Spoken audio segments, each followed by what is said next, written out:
What's up, guys? So my friend just asked me to do an interview for him. He wants me to shoot his interview. So for me, since one thing about cinematography, it's all about practice. Part of what I'm going to be doing today is, instead of just making it an interview, I've decided to find a shot on shot deck that I'm going to try to remake with him in nature. If it turns out good, I might even submit it to the shot deck contest. So today, join me. The lighting right now sucks. But also, like, I'm on the native ISO for my A7 IV. So for the camera that we'll be using the FX3. I've connected the mic, the whole handle on it, so that way I don't have to worry about audio, which is great for me. And then I'm using the Sony 50, and then this is basically the shot that we're going for. So I took that shot from, I think it's Creed 3, but obviously they shot on an anamorphic, and I'm not filming on an anamorphic. It's more of a, so we're gonna be filming on a 50 spherical. It's all good. So yeah, I'll put you guys on a tripod and you can see me setting up and prepping for this. Basically what I can see from the shot at this point is it's daylight. I don't know if it's tungsten, but I feel like it's all daylight. And then it's probably shot to resemble morning or evening shot. And they have a blue light coming in. I believe this would be camera left. And they have like a daylight on his camera right. So my first step then is to create that blue light, which would be motivated by the window. So we have a big ass window over there. It'll be motivated by that window. So I'll put in a blue light through the window, and then I'll key him from the other side, and hopefully that takes us somewhere.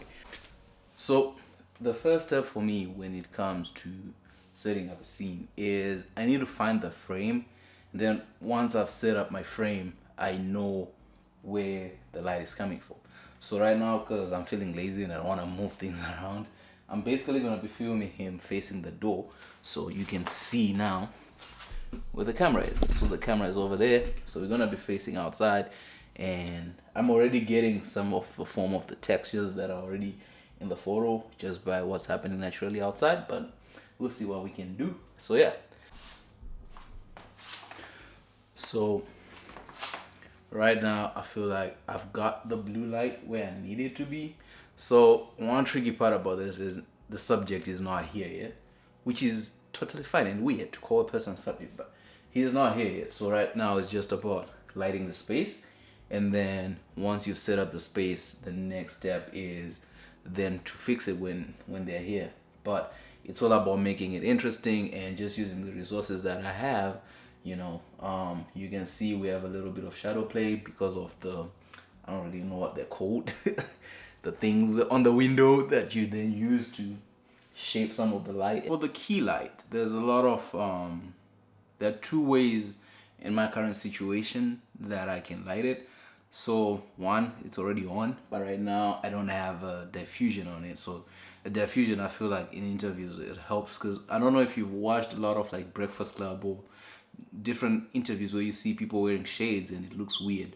That's because there's a lot of hard light that I used in a lot of those situations, and people like celebrities would have been up for a long time doing press junkets or press tours, and they don't want to strain their eyes, so they want the glasses to limit what the light is doing, which I think when you're on those big stages, a more harsh light helps to illuminate the space, because you have these tiny rooms that they'll be in. However, in this instance, I want to diffuse the light. So I have two options for the light diffusion. One is I can use a straight up diffuser, or I can use the softbox.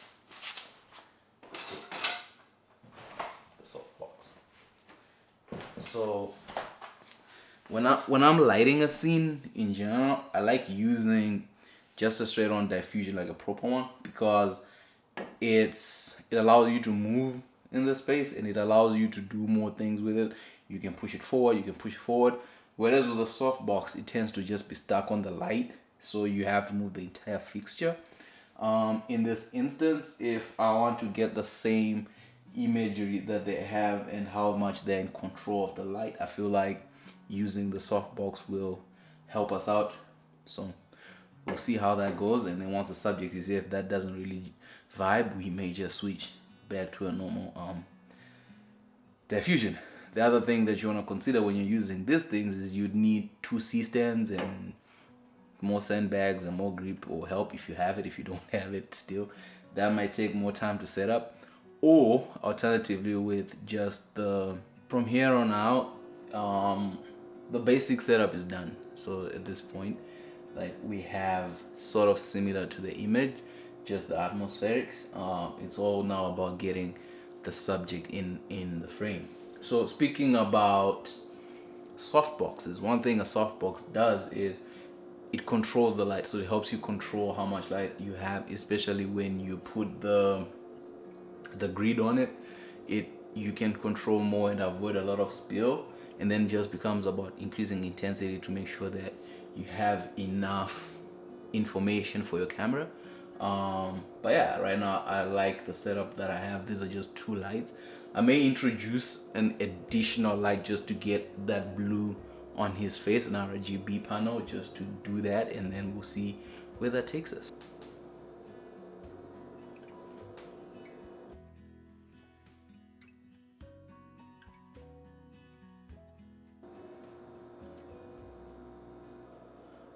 I think we got it. Damn, on this one I'm way too dark, and I'm guessing, well, because on the A7 IV I'm on f2.8, but then on the, because I'm trying to get a blurry background, I'm on 1.8. So the other tricky bit will be to increase the ISO on this one. That just gave, I increased that to the dual native ISO. That gave me some stops off for light, and then we just maintain on that one. But the main camera is the FX3.